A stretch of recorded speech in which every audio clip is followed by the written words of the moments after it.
Magandang hapon po. Narito na ang balita mula sa GMA Integrated News.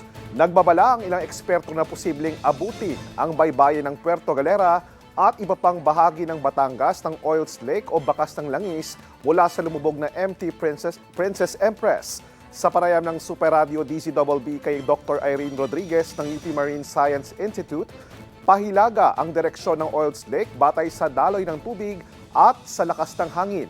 Mungkahi niya, gumamit ang fireproof na spill boom at dalhin sa ligtas na bahagi ng dagat ang langis para sunugin. Patuloy ang paglalatag ng oil spill boom sa Calapan City matapos makumpirmang nakarating na roon ang oil spill.